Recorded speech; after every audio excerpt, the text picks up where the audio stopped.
So welcome to the Concord Prison Outreach Podcast number 8. Our theme today is From Prison to Entrepreneur. My name is Sam Williams, Executive Director of Concord Prison Outreach. And I have two very distinguished guests with me. To my left, Jay Johnson. And then on the other side of Jay is my good friend, mentor, spiritual partner in crime, Ed Jordan. And so I want to just give a big shout out to the Minuteman Media Network for their continued support of this podcast series. Minuteman Media Network serves the town of Concord, Carlisle, and the Middlesex County. I wanted to open up this session by just reading this quote that I felt like really resonate what this conversation is going to be about. And the quote says, when something bad happens to us, we have choices. We can either let it define us, let it destroy us, or let it strengthen us. And so I'm really excited to have this conversation with two colleagues. And so I'll maybe just start with Jay. And Jay, I want to ask you a little bit about who you are, your experience being incarcerated, how long that you were in, how long you've been home, and what you remember the most about that incarcerated period in your life. Okay. Name is Jay Johnson. So, being with today, today, I call myself a lot of things. I'm a teacher, I'm an iron worker, union iron worker, entrepreneur, self-employed, grandfather, father. So back to my incarceration. I was incarcerated from 1991 to 2006. I went in when I was 19 years old, and I was released when I was 34. It was almost 15 years to the day. It's been 20 years since I've been home. Prior to my incarceration, which it's funny because I break my life up in different categories. I have the life that I lived before prison, from the time I was birthed to 19. And that wasn't the greatest. I can't say I was from a good home or good childhood or anything like that, both of my parents were alcoholics, so I had to deal with all of those things, poor, so it was Section 8 projects, and then all of that, the things that come along with that. So by the time I was 19, mentally, completely undisciplined, emotionally, no control whatsoever, had no education because growing up, I moved from my home. We would move to a battered shelter, to a project, back home. Never had any real stability in my life. Not as a child, going to school wasn't a priority in my family. And the last grade I actually completed on merit was the 4th grade. Every year after that, I realized if you stay back more than twice, they're just going to push you forwards. And I actually drove to my freshman high school day, and I got kicked out of school a half hour of my freshman day. So I could say I was in high school for a half hour. But that's the type of chaos my life was at 19. So now, from 19, here I am, no education, 3 children, married, like chaos, a lot of destruction. I commit this crime, I go to jail. All of that gets taken away. And then the only thing that I'm left with is guilt, remorse, shame, those things. And then there's a prison life where there is no expression. There is no sense of worth. those things are taken away from you. So while I was in, it took a while for me to really take a look at myself. Because in those moments, in the darkness, when nobody can really see you, you feel it. You feel that emptiness, you feel those things. And the truth was I was uneducated, undisciplined. I had really no control of what belief was, or what my belief systems were, or who I was, or any of those things. I was 19 years old, right. And I was surviving at 19. I wasn't a regular 19-year-old kid. So, but during my time, and like almost 10 years in, I made a choice to fight for myself.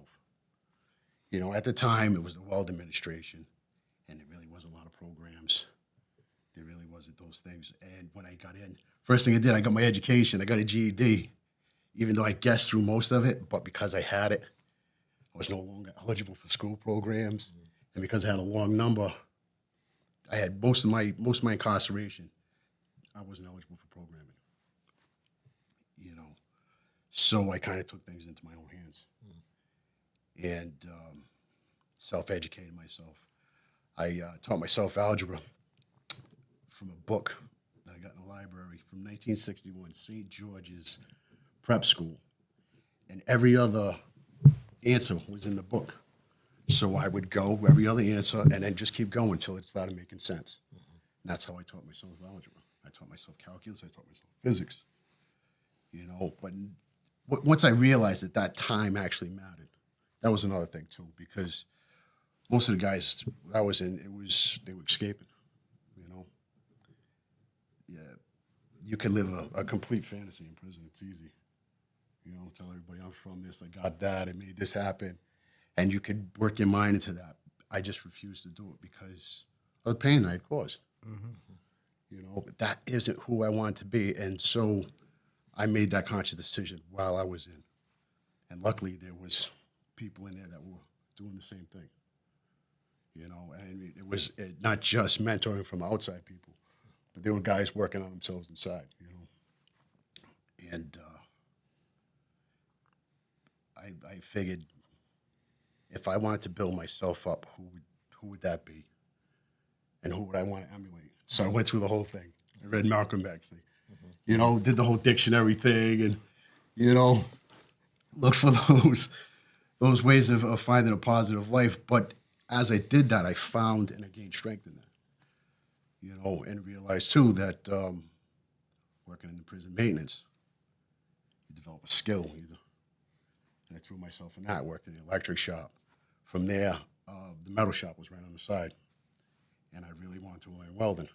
I was trying to my name was on the list to get into the welding program, and if something came up before you, like drafting or something like that, you would get off that list. So that was another thing I had to navigate. But luckily, the instructor in the welding shop was pretty cool, and he would let me come in and practice until I got proficient. And once I got proficient, I was able to work in the welding shop. And I used that for my advantage because this is a trade. This is something that's going to keep me out.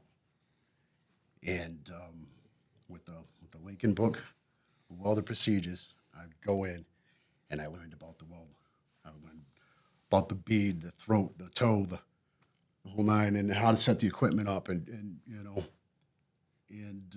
how to read blueprints, datum lines, those things. Hopefully someday it was going to work for me. Do you mind if I ask, did you get certified while you were in there? Yeah. Let me just, Ed, tell me a little bit about you, and then we'll come back. I want I to ain't get nowhere near as interested as him. No, I want to get to the welding stuff, but I want to first build a sense of tell us a little bit about who you are, how long you've been in, where you're from, and then I was gonna get to the welding and that stuff because I know that's your love. But so Ed, tell us. It's funny because this is the first time really meeting this guy, but in that time, he inspired me. Believe it or not. We can get to that. I never knew who this guy was, and it's funny that I'm actually here meeting you. Yeah, he inspires a lot of people, man. You got a great story, and I can't wait for us to circle back because I got questions. You know, I grew up in Roxbury. Got in trouble when I was 17. Ended up in Charles Street at 17. Ended up, you know, getting found guilty. Ended up doing a second degree life sentence. Did 18 and a half years consecutive, straight, my first and only bid. And while I was incarcerated at Norfolk, that's where I learned to weld. That's, I ended up getting certified. But before then, I was involved in the college program. I had met Sam years prior on the street. We knew each other, actually on the street. And then, we became friends at Norfolk because we were both applying for the college program at Norfolk. And so we ended up, going to UMass together and going to BU together. And we spent, years in that program, until, I decided to really focus on the welding. Okay. You graduated BU at Norfolk. I didn't graduate. I didn't graduate from BU. We had, these, great professors. One of them was Ben Minke, and he was a sociologist. And, I was so taken by sociology. I feel that had I been introduced to just the raw basics of sociology at a younger age, I would have been able to identify certain behavior patterns, early on. But I remember one of my economics professors asking me, she asked the class actually, she was, why do you want to do this? And of course it was like, everybody in the class said the same thing, for the money. We want to get out, we want to have a meaningful job. We want to be able to make money, make a lot of money. That was really the focus. And she told us, she said, you're not going to make a lot of money in the social sciences. And, I was like, huh? And I went back and I, talked to Ben about it, Ben Minke, and he told me the same thing. He says, teachers and social scientists, they don't make a lot of money. He says, we're in this for the love. And I thought that was noble, but realistically, me, striving to come home, I need something that's really gonna, support a lifestyle that I wanted. I don't want to struggle. I want to thrive. And that particular lifestyle with that pay scale just wasn't going to cut it for me. So that's when I ended up, looking into the welding thing. So I want to ask you one more question, and we're gonna move from this prison thing because we're no longer in prison today. But and similar to you, Jay, I was 19 when I picked up my case and grew up in Roxbury and went into the system very unclear of how I was going to survive. And it's a blessing to be here with both of you and me and Ed. We worked together. We studied together. We walked the yard together. We even participated in religious services together. But so, what important lessons have you learned from being in prison. And I'll give you an example. And Ed, we talk almost every morning. And I think the most important lesson that I took from being in prison is that back when we started doing the work, prison education, that work was very vital, right? The and like you, Jay, my reading, writing, comprehension.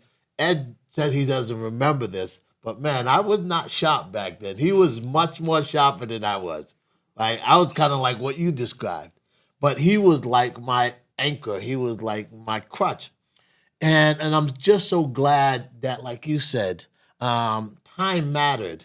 And I couldn't have articulated that back then, but I used time. Me and Ed, we studied, we stayed focused. Even though stuff was happening in the prison, I developed my disciplines, the ones that are carrying me today from that time. So I would say the greatest and learning, but learning that excites me versus learning that feels like a labor. So I would say that for me, just really utilizing time and really using time to help build myself up. There's a lot of other things. But if you were to think about like what a lesson or concept or that you take away from being in prison the most, what would that be?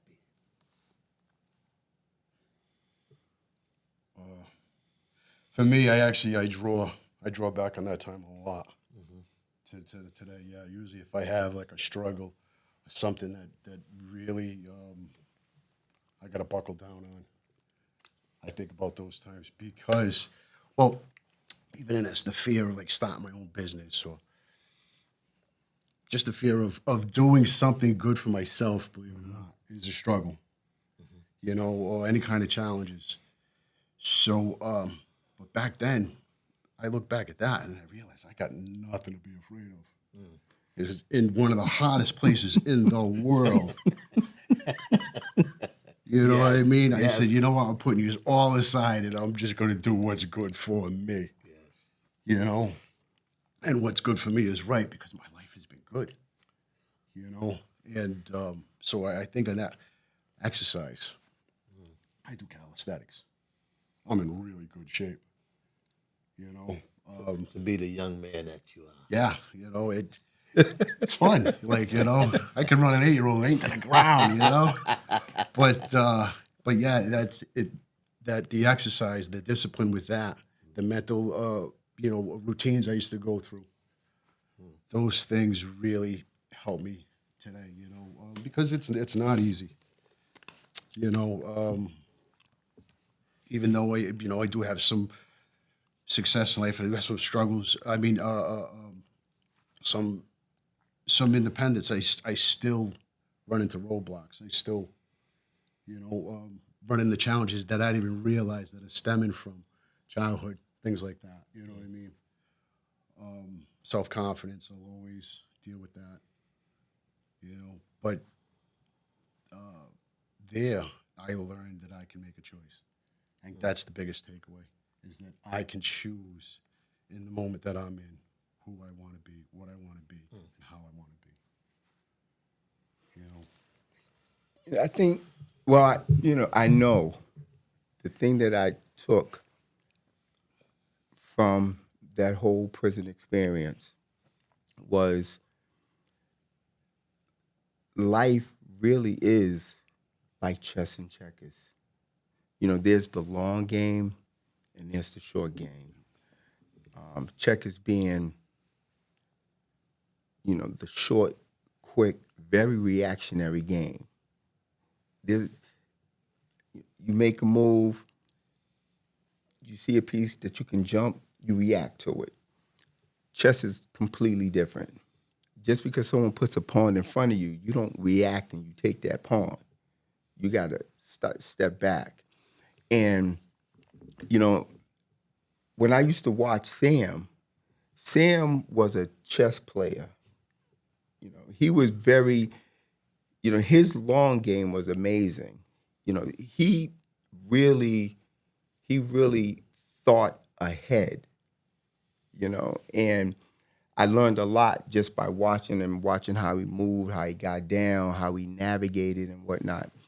And that's what I was able to take, from prison, so that when I came home, you know, it wasn't, while I was in prison, that's the long game. That's the time for me to, kind of stop, pause, think, okay, what am I going to do now? How am I going to prepare for this move and for that move? Because once you come home, it's a checker game now. It's fast paced. It's very reactionary. You ain't got the time, out here that you had in there, to contemplate these long moves. So you had already better be prepared. Your checker game had better be nice once you hit the street. And,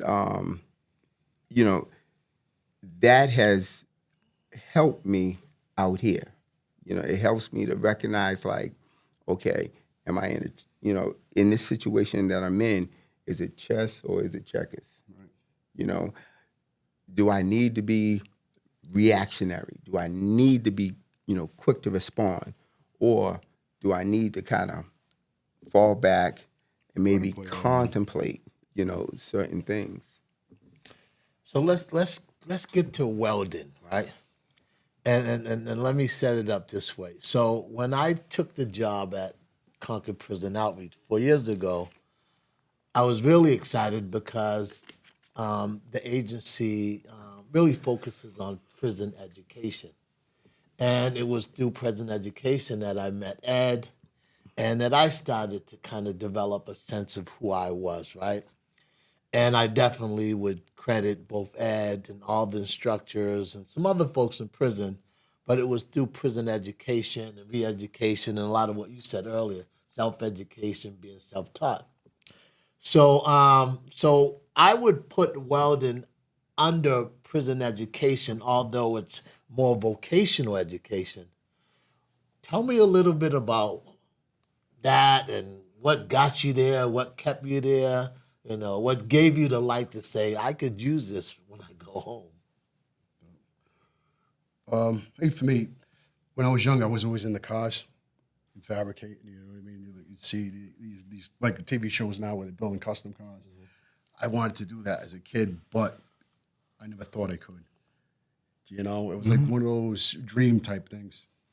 So there was a time where I gave up on that because who knows if I'm going to make it out of jail. So I had to give up on my dreams and all that. When I got the opportunity to weld, I wanted to learn it just in case I get out, because everything was a just in case I get out. Mm-hmm. You know what I mean? Yeah. Like I was working towards a mode that might happen, maybe not.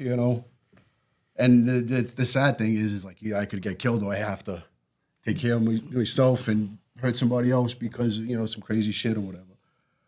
And so there was never a guarantee of making it out. So every night I'd pray for that.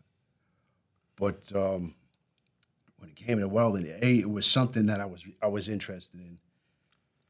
The opportunity to learn it was there, and I was going to use it just in case. Just in case. I like doing the electrical, but there was one time where I was doing electrical around the camp, and I had my own hustle, like all the dimmers in the rooms. It was me. And if you gave me 2 Ben & Jerry's, you get a 3-way. But yeah, I got electrocuted in one of the fire escapes, and I was like, I don't want to do this. Like, I can't see it, Yeah. So I got to the world, and then I just, like everything else, like I had to learn it on my own. I couldn't rely on getting into the program for one to get the certification. I couldn't rely on anything. I had to rely on myself. So, and that's what I did. Like I said, I'd read. I actually bought the book. I went on eBay and bought the Lincoln procedures book that I used. Mm-hmm. And it was learning how to weld, like how to set your parameters, your arc length, your travel speed, all of those things that it took. And I went there and just figured it out, and it found my rhythm. You know what we call that? We call that brilliance. But So, long story short, so working in maintenance, that got me through the prison system. That got me through a minimum. When I went to Concord Farm, I worked in the maintenance department there, and did those things. At Norfolk, I fabricated all the railings in front of the housing units in the metal shop. So I walked out with some fabricating skills. When I got out, I worked doing maintenance in buildings, office buildings in Providence. And then a job came up. Actually, I had quit my job because the building manager, this woman, she was like a mid-60s, sexual harassing me. So I went from, the guy that had all the answers in the world to the guy that had no answers in the world because I was an ex-con, can't be trusted, take away his keys. I quit the job. When I was in the middle of doing a bathroom, she called and said something. I was like, you know what, I'm not doing this. I can find another job. So what happened was somebody was starting a fabrication shop. And just so happens, I was their first employee because I could weld and read blueprints. And that's when I got into fabricating steel buildings. Well, structural steel. Okay. Never didn't even know about this field, welding, because I wasn't even sure. Like, I wanted to do welding as far as fabricating cars and things like that. Didn't know about structural steel or that. But next thing I know, the first building I fabricated, did all of the columns, did all of the holes, base plates, clips, and whatnot on them for the Potters Animal Rescue League. And the company actually built the building. And then I got to go out and do the stairs on it, things like that. And then I realized this is what I want to do, because I'm making buildings. I fabricated for about a year. Then things got tight. 2008, 2009 came around.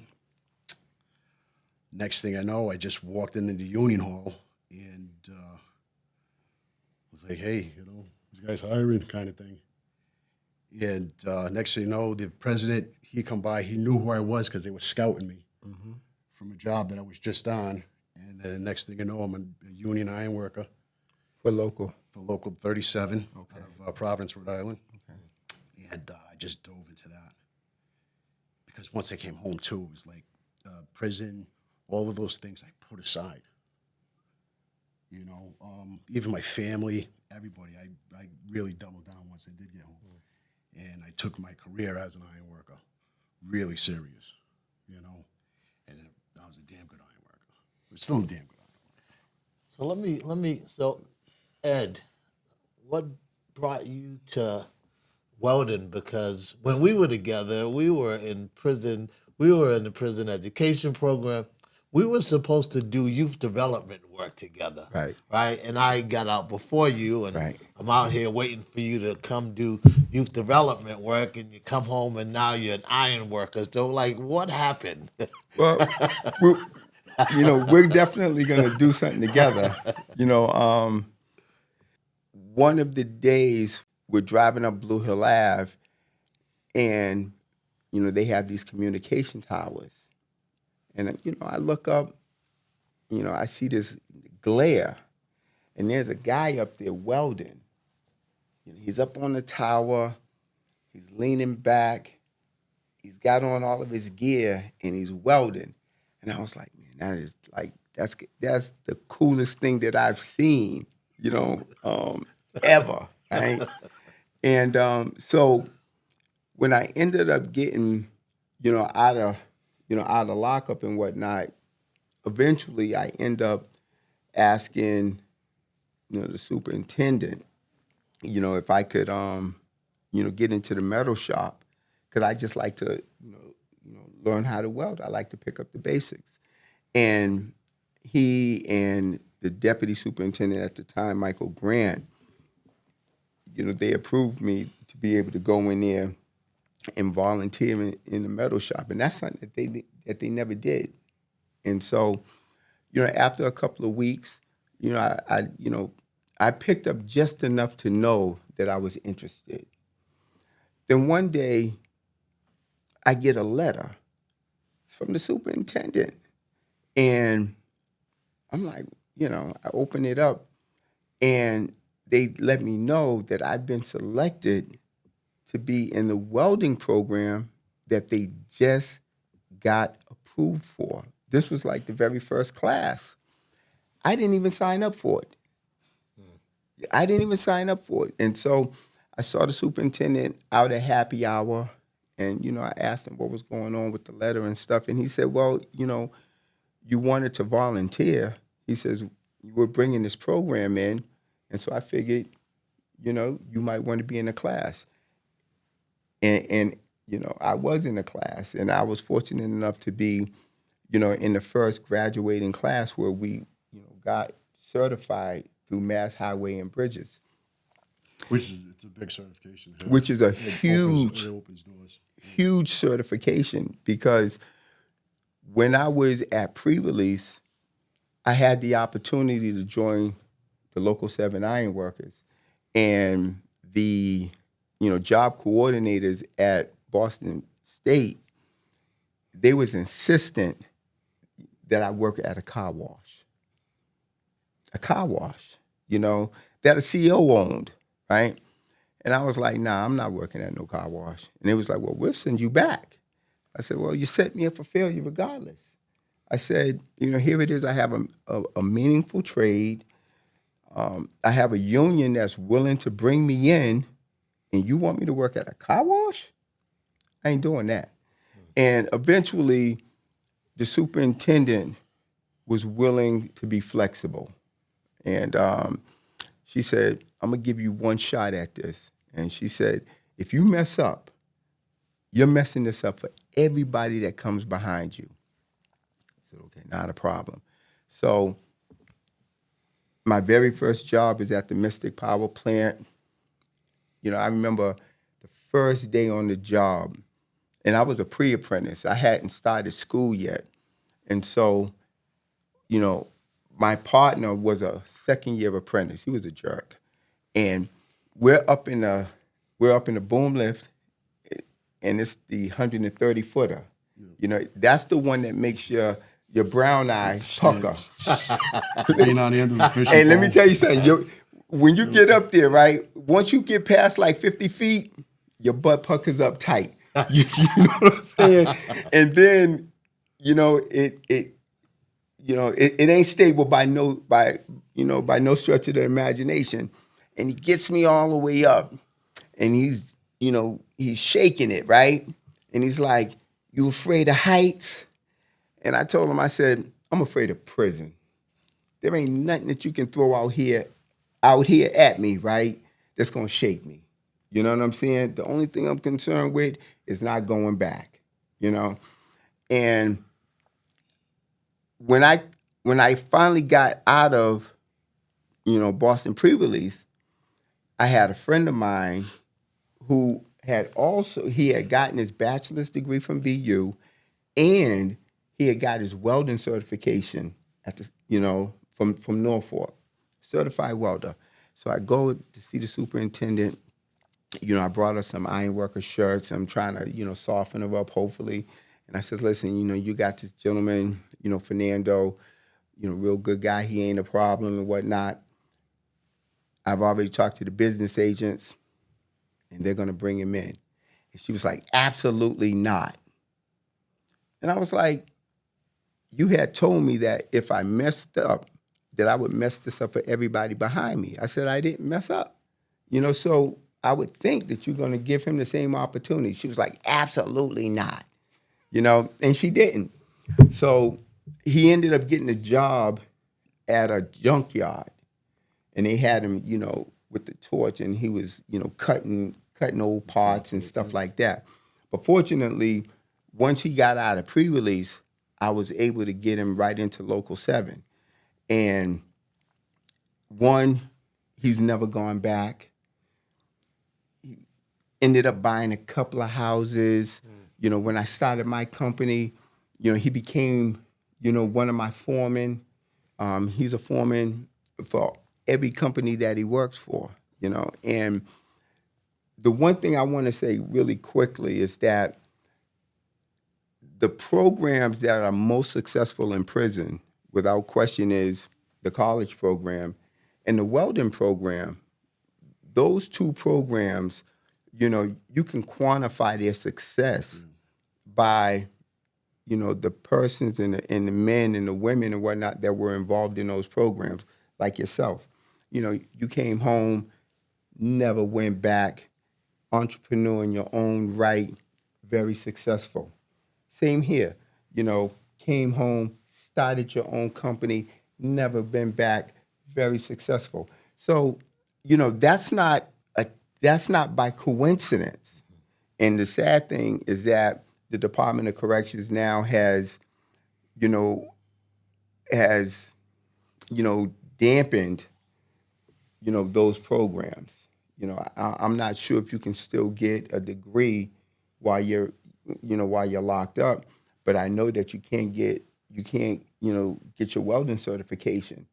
And the sad part about that is that becomes one, not just a waste of time, but it becomes a frustration because they're they're putting you through the they're putting you through through the ropes of so-called learning how to weld. But then when you come home, you have no way of actually getting certified. So what is the point of you having gone through that? You know, there's been 4 or 5 guys, maybe 5 or 6, who've gotten their welding certification that I've been able to help get into Local 7.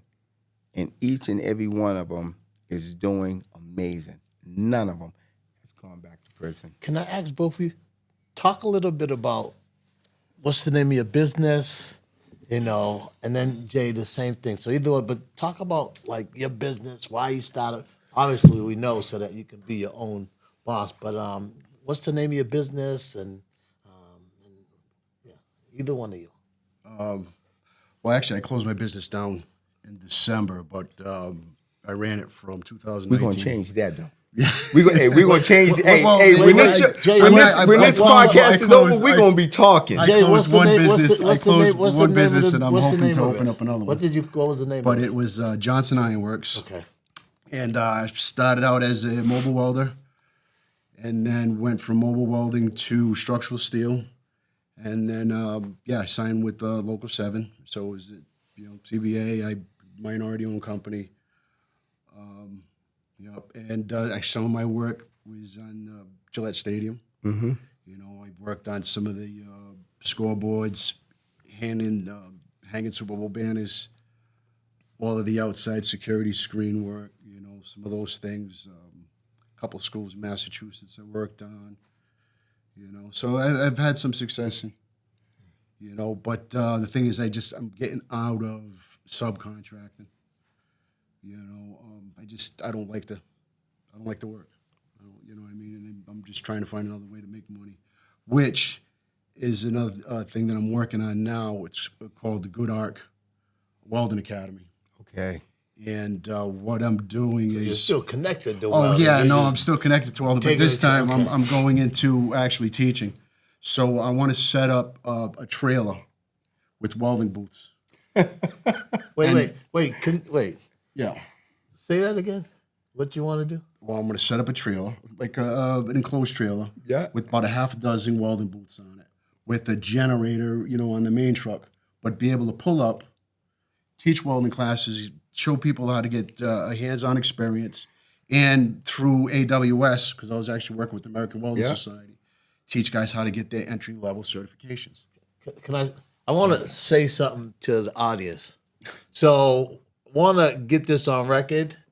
What Jay just said, we're going to make happen, right? We're going to need some funds. We're going to need some support, but we're going to make that happen. And it's funny because me and Ed was just, again, So we're laughing, right? Because I was telling Sam, I'm trying to get my money right, for a few reasons.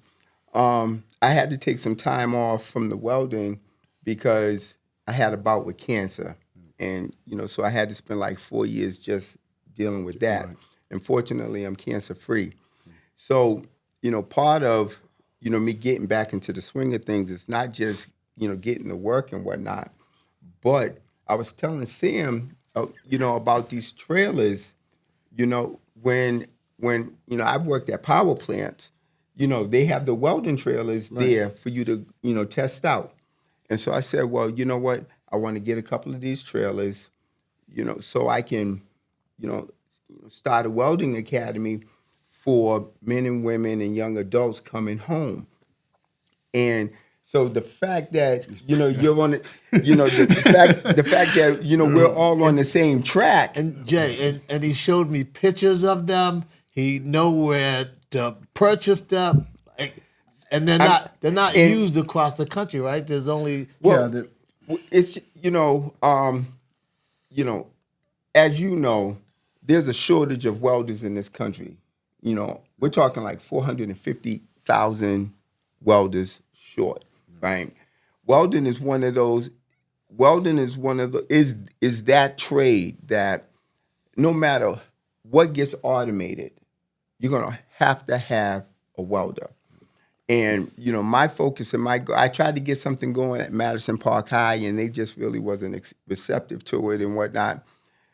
I want to make Boston, in particular Roxbury, the welding capital of the United States.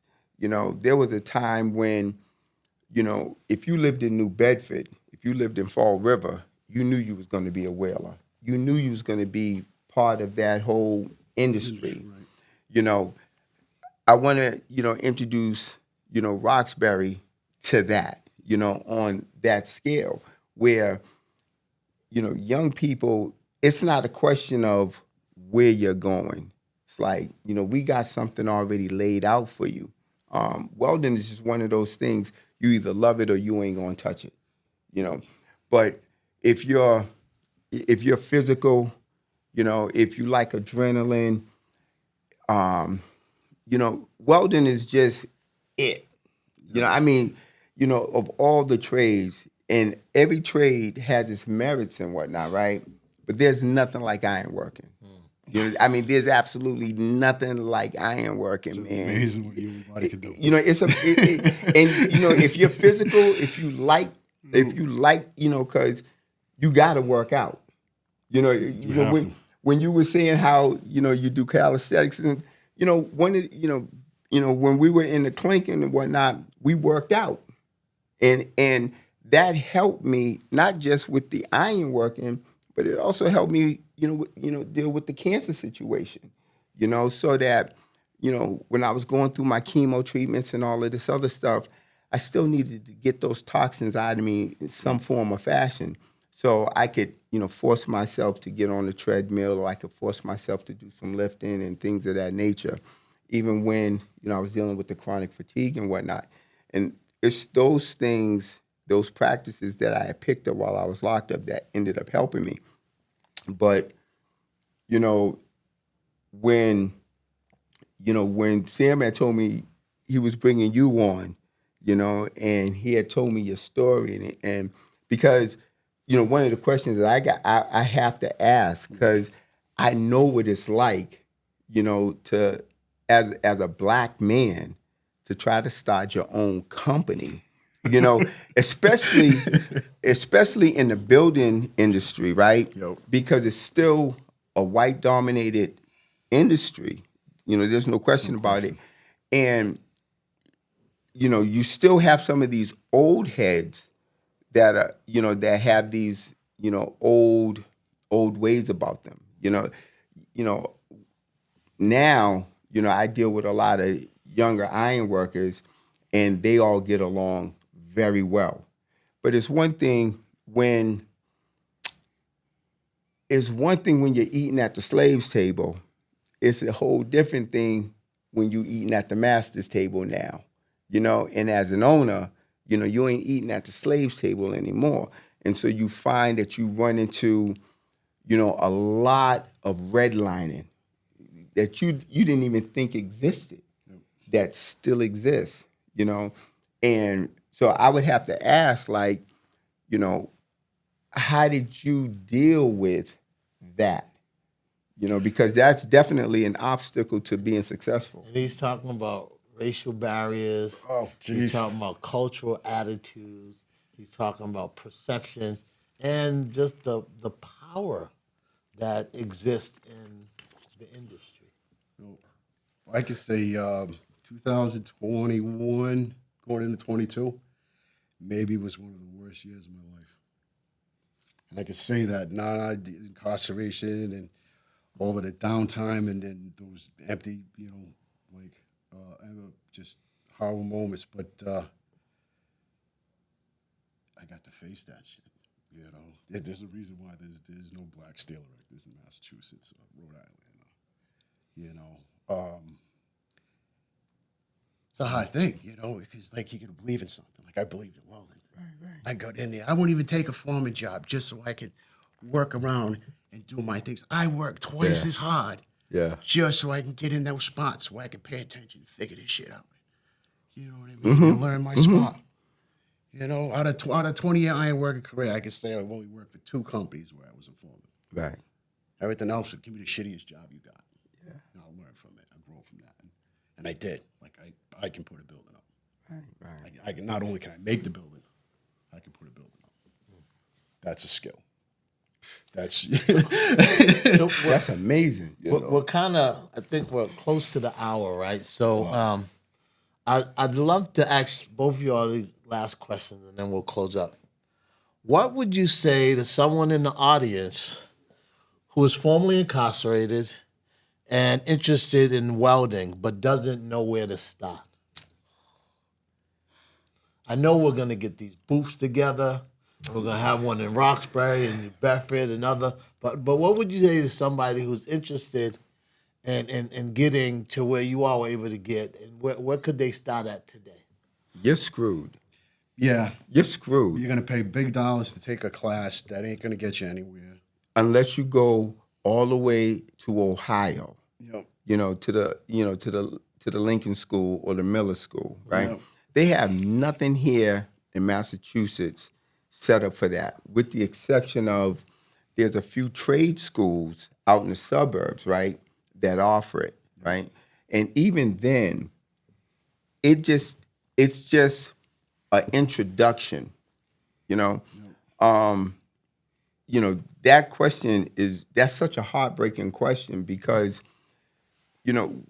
with us, because we were able to get certified while we were in prison, when we came home, we could actually walk onto a job. My very first job out of prison was a welding job, at a power plant in Boston. They needed welders, so they gave me an opportunity, and I ran with it. These young men and women who are introduced to welding, who are still incarcerated, when they get out, they have nothing in place for them. It's not like they can go somewhere and, and test out and all of this other things. Right now, I have a few young men that I get together with my equipment and whatnot. I teach them how to, set up the torch. I teach them how to use the torch. I teach them how to set up the welders. I got to think in my backyard. So do the same. And all I can really do is just prep them for hopefully, when they go to one of these weld heavy trades, that it might help them. But right now, there's nothing in place for them. Yeah, best bet is just to find a welding shop, work for peanuts, get in the door any way you can. But that's, as far as like education goes, that's affordable and viable as far as getting your trade and things like that. There really isn't anything. That's another reason why I wanted to start the Good Arc Academy, because like a minimum was a perfect place to teach somebody about getting a welding certification. No question. In a halfway house, a pre-release. Those are the best places you could teach somebody to get a trade. Not behind the wall where they still got 10 years to go. I mean, it's hope. It gave me hope. Well, that's the chest. The reality is, that's the chest. That's just a certification in Norfolk. Absolutely. In a minimum, it's the ability to actually build a future. I mean, I came home. I had a house, I had hot rods, I got to follow my dreams. Like, I'm living my dream now. I mean, I'm not like spectacular, but I'm not worried about tomorrow. I'm not, I have that trade. I can always fall back on welding. I can always fall back on being an iron worker. And if it wasn't for the iron working, and me, being an entrepreneur, owning my own company. The fact of the matter is, you know, things don't stop being rough just because you get out of prison. No, that's when it gets rough. The reality is, when you come home, that's when it kicks in. That's when you understand really the value of health insurance, especially if you got a wife and you got a mother and things of that nature. And the one thing that I always put out there is, had I not been in the position that I was in, the treatment that I ended up having to undergo, the CAR T treatment, that's a $600,000 procedure. My infusions are $10,000 in an infusion. If I was just honestly just working for somebody else, I wouldn't be able to swing that. And then on top of it, you got a wife, and then if you have a mother that you got to care for. So it doesn't stop once you come home. That's when it picks up. And that's why while you're in there, your chess game has got to, if it ain't tight, it's got to get tight. Because once you hit the streets, it's checkers. It's move, move, move. And it's not, well, I need time to develop this. I need time to develop that. It's not always like that. Not everybody has that opportunity. I was going to say that too, because starting out, no funds to get going, none of those things. First one time they wanted me to borrow against my house. Like, why the hell would I do that? If I don't have money, why would I take the most cherished thing I have, borrow against it on a bet?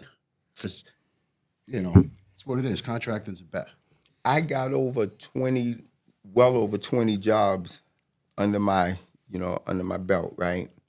Not one of them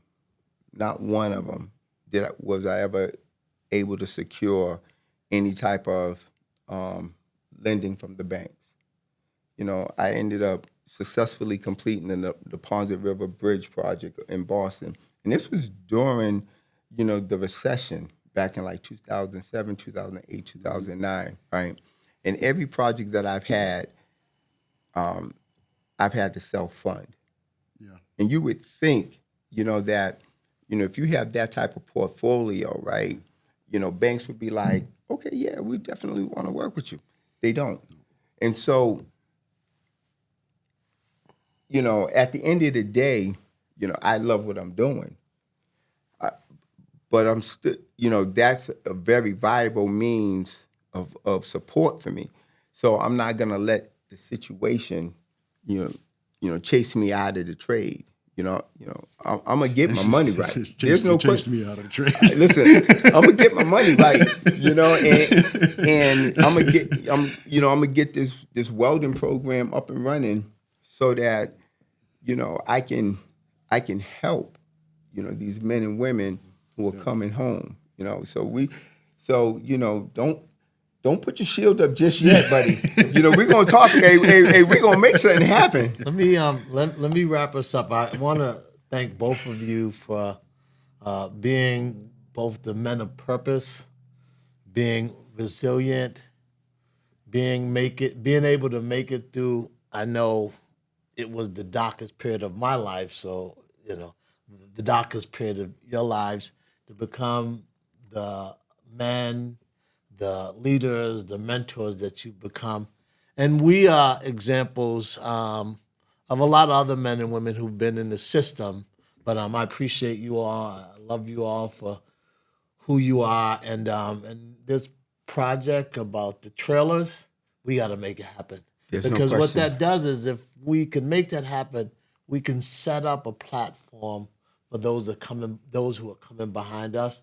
So look forward to figuring out what role I can have. I'm trainer, I'm into mind and body. And so, just give me some people to, do some yoga and meditation and some encouragement with. Not a problem. So we're going to close up and say thank you to the Minuteman Media Network. again for this very powerful, inspiring conversation. You can contact us at ConcordPrisonOutreach.org.